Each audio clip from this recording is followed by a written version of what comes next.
बहुत दूर पहाड़ों और नदियों के बीच बसा एक छोटा सा शहर था। शांत, सुंदर और अपनी ही लय में जीता हुआ।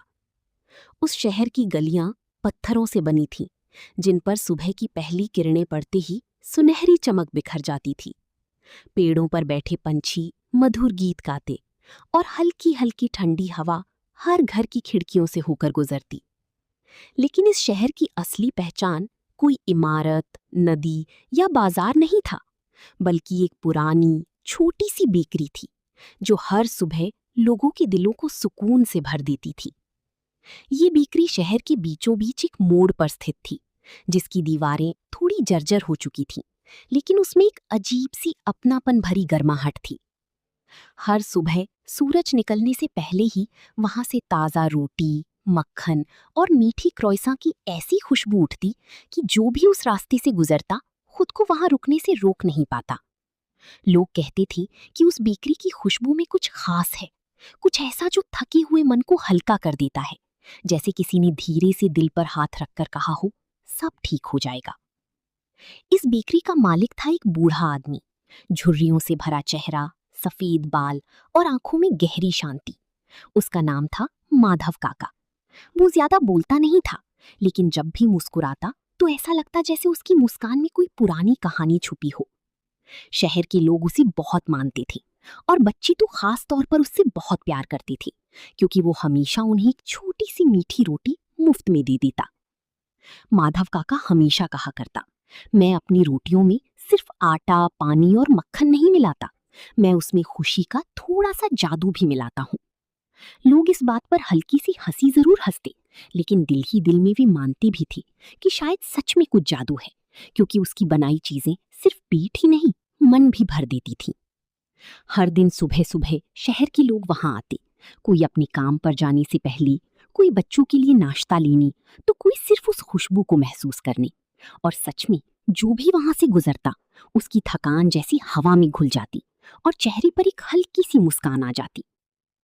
एक दिन उसी शहर में एक मुसाफिर आया। वो बहुत थका हुआ था, उसके कपड़े धूल से भरी थी, आंखों में नींद और दिल में अनकही परेशानियां थीं। उसने कई दिनों से ठीक से आराम नहीं किया था और उसके चेहरे पर जीवन की कठिनाइयों की निशान साफ दिख रही थी। वो बिना किसी मंजिल के बस चलता जा रहा था, जैसे खुद से ही भाग रहा हो। जब वो उस पुराने मोड़ पर पहुंचा तो अचानक उसे वही जानी पहचानी मगर नई सी खुशबू महसूस हुई, ताज़ा रोटी और पिघलते मक्खन की। वो अनायास ही उस खुशबू की ओर खिंचता चला गया और बेकरी के सामने आकर रुक गया। उसने धीरे से दरवाज़ा खोला। अंदर एक हल्की गर्माहट थी, जैसे किसी ने उसे बाहों में भर लिया हो। माधव काका अंदर खड़े थे, आटा गूंदते हुए। उन्होंने मुसाफिर को देखा और बिना कुछ पूछे मुस्कुरा दिए।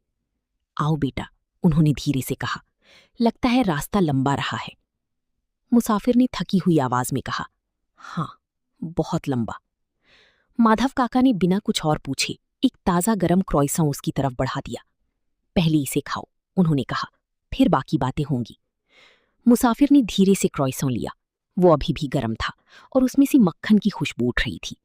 जैसे ही उसने पहला कौर लिया, कुछ अजीब हुआ। उसकी आंखें अचानक नम हो गईं। उसे अपने बचपन की एक पुरानी याद आ गई। जब वो छोटा था, उसकी माँ हर रविवार सुबह उसे अपने हाथों से गरम गरम रोटी और मक्खन खिलाती थी। वो हंसता था, खेलता था और दुनिया की कोई चिंता नहीं थी। वो प्यार, वो सुकून, सब कुछ एक पल में उसके सामने जीवित हो उठा। उसकी आंखों से आंसू बहने लगे, लेकिन इस बार ये दुख के नहीं बल्कि सुकून के आंसू थे, जैसे किसी ने उसके अंदर जमा हुआ बोझ धीरे धीरे हल्का कर दिया हो। माधव काका चुपचाप उसे देखती रही। उन्होंने कुछ नहीं कहा, बस एक गिलास पानी उसके सामने रख दिया। कुछ देर बाद मुसाफिर ने धीमे से पूछा, ये कैसे हुआ? एक साधारण सी रोटी में इतनी ताकत कैसे हो सकती है? माधव काका हल्की सी मुस्कुराई। मैंने कहा था ना, इसमें थोड़ा सा जादू है। लेकिन कैसा जादू? मुसाफिर ने पूछा। माधव काका ने अपने हाथों की ओर देखा, जो आटे से सने हुए थे। ये जादू असल में यादों का है, प्यार का है।